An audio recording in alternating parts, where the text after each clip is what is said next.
আমার আল্লাহ কোরআনে বলেন, লা তারফাউ আসওয়াতাকুম ফাওকা সাউতিন নবী। আমার নবীর সামনে তার বিবিরা এমনকি দুনিয়ার কোন মানুষ জোরে কথা বলতে পারবে না। আমার নবীরে ব্যথা দিয়া কোনো মানুষ কথা বলার অধিকার আমি আল্লাহ দেই না।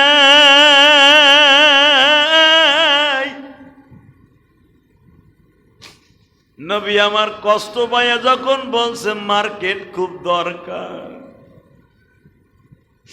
তোমরা ভাবছো আমি মক্কা বিজয় করছি, টাকা পয়সার অভাব নাই। তোমরা কি জানো আমার পকেটে আমার মাত্র গোসল করার সাবান কেনার পয়সা আমি নবীর পকেটে নাই। এই কথা বলে মসজিদের নববীর ভিতরে নবী রাগটা করে বসে আছে। নবীর এই দুই কপালের মাঝখানের রগটা বাবা লাল হয়ে গেছে, চলের রগগুলা লাল হয়ে গেছে। আমার মালিক বলিয়া দিলেন, নবী আপনার 9 জন বিবি একসাথে তালাক দিয়ে দেন, আমি আল্লাহ নতুন করে আবার আপনারে বিয়ে দিমু। ডাইরেক্ট সূরা আহজাবের আয়াত নাযিল হয়ে গেল, নবী আপনি 11 জনকে একসাথে তালাক দেন। কে বলতেছে? আল্লাহ। জোরে বলেন আল্লাহ। আরো জোরে, একসাথে 9 জনকে তালাক দেন, আমি আল্লাহ আপনাকে আবার নতুন করে বিয়ে দেব। আয়াত নাযিল হয়ে গেল। এখন তার কি করার আছে? এখন আর কি করব? যেই আল্লাহ বিয়ে করতে কইছিল ওই আল্লাহ এখন তালাক দিতে কইতেছে। এখন আপনি বলেন, নবীর বিবিদেরকে তালাক দেওয়ার পরে পৃথিবীর কোনো মানুষের বিয়ে করা তাকে জায়েজ নাই, সারা দুনিয়ার উম্মতের জন্য তাকে বিয়ে করা হারাম। তাদের ভিতরে কান্নাকাটি আরম্ভ হয়ে গেল, আমাদের জিন্দেগির অবস্থা কি হবে? আল্লাহ বলে দিছে তালাক দিতে। 1-2 দিন না, পুরা রমজানের 10 তারিখ থেকে নিয়ে 29 তারিখ পর্যন্ত আমার নবী মসজিদে ছিলেন। একটা মিনিটের জন্য ঘরে যায় নাই, কোনো বিবির ঘরে যায় নাই। এই 29টা এই 21টা অথবা 19টা দিন আমার নবী মসজিদে কাটাইছে, একটা বিবিও একটা সেকেন্ডের জন্য ঘুমায়নি। কারণ তাদের সবচেয়ে বড় জান্নাতের নিয়ামত ছিল তার স্বামী নবী মুহাম্মদ রাসূলুল্লাহ। এটা আপনার আমার বউ না যে রাগ করে থাকলে অন্য রুমে ঘুমাইতে হের মজা লাগে। কথা বললেন না কেন? হে চায় আপনি আলাদা রুমে ঘুমান। আমার নবীর এমন একজন নবী, তার বিবিরা একটা সেকেন্ডের জন্য নবী ঘরে থাকতে অন্য জায়গায় রাখতে তারা রাজি না। সেই মানুষটা 19 দিন আজকে মসজিদের মধ্যে হয়, মসজিদে খায়, মসজিদে সেহরি করে, মসজিদ ইফতারি করে। বিবিরা পাগল, এক ঢোক পানিও তারা খায় না। ইফতারি করার জন্য শুধু কোন রকম কলাটা ভিজায়, কোন রকম একটা খুরমাকে 10 ভাগ করে একটু গালে দেয় সেহরির সময়, বাকিটা খায় না। 19 দিনের দিন কোরআনের আয়াত আবার নাযিল হয়েছে, আমার নবী এরপরে ঘরে ঢুকছে। আরো জোরে বললেন না? এরপরে নবীর বিবিরা বললেন, জীবনে আর কোনোদিন আপনার কাছে কোনোদিন একটা 3 পিসও চাবো না, কিন্তু আপনি আমাদের সাথে একটা ওয়াদা দেন, জীবনে কোনোদিন এই যে রগটা, এই রগটা আমাদের সামনে উঁচা করবেন না। অর্থাৎ এই রাগ আপনি দেখাবেন না। বুখারীতে আসছে এই রগটা আপনি উঁচা করবেন না। এই রগ উঁচা করলেই তো তাদের পরে রহমত নাযিল হইতো না। মেরে ভাই দোস্ত বুজুর্গ, এই সাহাবী যখন বললেন আপনার সাথে দামি আর কেউ নাই, সঙ্গে সঙ্গে বলতে দেরি আছে। নবী বললেন, ওমর রে, দেখো তো এই লোকটার ছোট বাচ্চা আছে কিনা। বলতে দেরি আছে, দেখে 7 বছরের একটা বাচ্চা, ছোট্ট মেয়ে নবীর সামনে আয়া পড়ছে। আরো জোরে কইলেন না? নবী জিজ্ঞেস করলেন ছোট বাচ্চাটাকে, তোমার আব্বারে ফাঁসি দিব, তোমার কাছে প্রতিক্রিয়া কি তাই বলো। এখন কানবেন, পৃথিবীর এমন কোনো বাচ্চা নাই তার বাবারে যদি পুলিশের সামনে কেউ মারে, ওই মেয়েটা ওই ছেলেটা সহ্য করতে পারবে না। ঠিক না বেঠিক? নবী বললেন তাকে চোরের মতো বান্ধাও, ফাঁসির মঞ্চের জন্য নিয়ে যাও। ছোট্ট মেয়েটা একটা দৌড় দিয়ে যায় বিশ্ব নবীর পাও 2টা জড়াই ধরছে। আমি শুনেছি তোমার নাম রহমাতুল লিল আলামিন,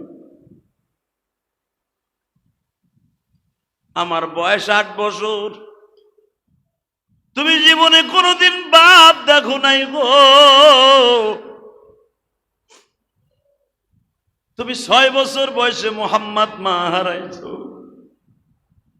যদি মায়ের দরদ বাবার দরদ থাকে তোমার অন্তরে, আমার বাবারে তুমি ফাঁসি দিও না। নবী অজরে কান্তাছে, চাদর দিয়া চোখ মুছতাছে। 10,000 সাহাবী তারা সবাই কান্দে। ছোট্ট মেয়েটা এইভাবে দৌড়ায় আর বলে ফাঁসির মঞ্চের সামনে যায়, ও জমিনের মালিক, তোমার নবীর কাছে ওহী দিয়া বলিয়া দাও আমার আব্বুরে যেন ফাঁসির মঞ্চে না দেয়। আমি আমার আব্বুরে ছাড়া ঘুমাইতে পারবো না, আমি আমার আব্বুকে আমার কোলের থেকে লয়ে যাইও না। আমি জানি তোমার নবী তোমার হুকুম ছাড়া কোনো কাজ করে না। আমার আব্বু যদি মরিয়া যায় আমি কারে বুকি নিয়ে থাকবো?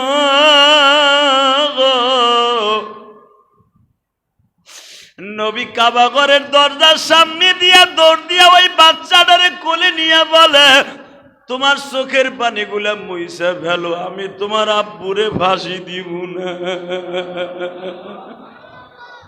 হযরত ওমর বলেন, ইয়া রাসূলুল্লাহ, হুকুম হয়ে গেল, ফাঁসির রায় হয়ে গেল, আপনি আবার এই ফাঁসির রায়কে কেন নিস্তানাবুদ করে দিলেন? নবী আমার বলেন, ওমর রে, যেই মালিক অর্ডার দেয় ওই মালিক আবার অর্ডার ফিরাইয়া লয়। কেন আমি তো দুনিয়ার জজ সাহেব না রে ওমর, আসমান জমিনের মালিক যিনি উনি হলো বড় জজ সাহেব। উনি অর্ডার দিয়েছিল এদের ফাঁসির মঞ্চ দেওয়ার জন্য, কারণ এরা ইসলামের সবচাইতে বড় দুশ্মন ছিল রে ওমর। ইসলামের দুশ্মনির কারণে ফাঁসির মঞ্চে মওলাই দিয়েছিল, কিন্তু এই ছোট মেয়েটার চোখের পানি আমার মওলার কলিজা ভেদ করে ফেলছে। এই ছোট মেয়েটার চোখের পানির খাতিরে হয়তো মালিক ওর থেকে অর্ডার উঠাই নিয়ে গেছে।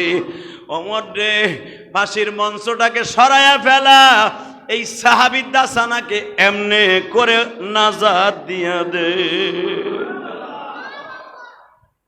দাসানা দৌড়ে আসলেন, ইয়া রাসূলুল্লাহ, যুগে যুগে কি এইভাবে হুকুম থাকবে? নবী আমার বলেন, মনে রাখো, দুনিয়ার সব প্রেসিডেন্ট ইচ্ছা করলে তারে মওকুফ করে দিতে পারে, কিন্তু যার মৃত্যু ফাঁসির কার্যকারের মধ্যে লেখা আছে, দুনিয়ার কোন মানুষ তারে অসাধারণভাবে মৃত্যু দিতে পারবে না। ঠিক না বেঠিক? জোরে কর। নবী এক এক করে 13 জনকে সবাইকে আল্লাহর হুকুমে মাফ করে দিলেন। শুধু মনে রাখবেন, কথাটা বুঝাইতে চাইছিলাম কোনটা? নবীও রাগ করতেন, নবীও ফাঁসির মঞ্চের হুকুম দিয়েছিলেন, হয়তো তাদের আমলের কারণে, তাদের চোখের পানির খাতিরে রব্বে কারিম কয়েকজনকে মাফ করে দিয়েছিলেন, বাকি কয়েকজনকে ফাঁসির মঞ্চে ঝুলানো হয়েছিল। বোঝা গেছে নবী শুধু মিঠা সুন্নাতি আদায় করে নাই, নবী তাদেরকে ধরে ধরে কল্লা উড়াইছে। কথা বলেন না কেন? অতএব ইসলামের খাতিরে, কোরআনের খাতিরে, নবীর খাতিরে ইসলামের হুকুমত প্রয়োগ নবী জমিনে করে দেখাই দিয়ে গেছে। আমি নবী শুধু দোয়া করি নাই, আমি ওদের জন্য বড় দোয়া করছি। আল্লাহ রাব্বুল আলামিন আমাদের সবাইকে বুঝে বুঝে আমল করার তৌফিক দান করুন। আজকে জুমাতুল বিদা 2025 সালের সর্বশেষ আমার নবী জুমাতুল বিদায় যে কথাগুলো বলতেন, এখন আমি আপনাদের সামনে উপস্থাপন করব। আমার সাথে ওয়াদা দেন, 2026 সালে যদি আল্লাহ আমাকে রোজা ওই পর্যন্ত বাঁচায় রাখে, 2026 সালে রোজা যদি আল্লাহ আমাকে কবুল করেন, এই বছর রোজা শুরু হয়েছে কয় তারিখ থেকে? মার্চের, আগামী বছর রোজা হবে ফেব্রুয়ারির 20 তারিখ থেকে। কথা বলেন না কেন? কারণ ফেব্রুয়ারি মাস কয় তারিখ? 28 তারিখ। সেই হিসেবে 2 তারিখ হয়, 10 দিন আগায় আসেন, কয় তারিখ হবে? 19 অথবা 20 তারিখ। আগামী বছর ফেব্রুয়ারি মাসের 20, 21, 19 চাঁদের উপরে ডিপেন্ডেন্ট। যদি আগামী বছর 26 সালে ফেব্রুয়ারি মাসের 19, 20 অথবা 21 মাহে রমজান সংগঠিত হয়, যদি বেঁচে থাকি 30টা রোজা কে কে রাখবো? বলেন ইনশাআল্লাহ। আরো জোরে, আরো জোরে। বেঁচে থাকার নিয়ত আছে তো? যাগো বাইচে থাকার নিয়ত আছে তারা হাত খুব জোরে সরে উঠেন। আর যাগো বাইচে থাকার উঠেন না, ট্রাকের নিচে পড়বেন, বাসের নিচে পড়ে মরবেন, অটো গাড়ির থেকে পড়ে মাজা বাইঙ্গে শীতে মরে থাকবেন, অগ দরকার নাই হাত উঠানো। না মানা যদি কোন হাত উঠালে কি হইব শোনেন আমার কাছ থেকে। আমার নবী বলেন, নেকের কাজে যত দ্রুত হাত উঠাবে আল্লাহ ওইটা কবুল করবে। আমি আবার বলছি, নেকের কাজে যে যত দূর আগ্রহ করে হাত উঠাবে আল্লাহ ওইটা কবুল করবে। আগামী বছর 26 সাল ফেব্রুয়ারির 20 তারিখ 19 তারিখ পর্যন্ত বেঁচে থাকার নিয়ত আছে না নাই? আছে, সবাই আছে, আমার আছে, আমার আছে। একটা শর্তের উপরে বেঁচে আছি, বেঁচে থাকার নিয়ত আছে। যদি আল্লাহর হুকুম হয় চলে যেতে হবে, ঠিক না বেঠিক? যদি বেঁচে থাকি, আমার হায়াত থাকে, সুস্থ শরীরে যদি আল্লাহ রাখে, আগামী বছর 26 সাল 19, 20, 21 যদি রোজা হয়, 30টা রোজা রাখার নিয়ত করে 1 বছর বেঁচে থাকবো। কার কার নিয়ত আছে? লিল্লাহে তাকবীর। না মানহা নবীর বিজমাতুল বিদায় প্রথম উপস্থাপন। দ্বিতীয় উপস্থাপন, আল্লাহ যদি বাঁচায় রাখে, আজকার থেকে নিয়ে এতদিন নামাজ রোজার ভিতরে একটু ঘাটতি করতাম, নামাজটা ঠিক মতো পড়তাম না। আজ থেকে ওয়াদা করেন, 1 ওয়াক্ত নামাজ ছেড়ে দেব না ইনশাল্লাহ। ইনশাল্লাহ বলেন, 1 ওয়াক্ত নামাজ ছেড়ে দেব না।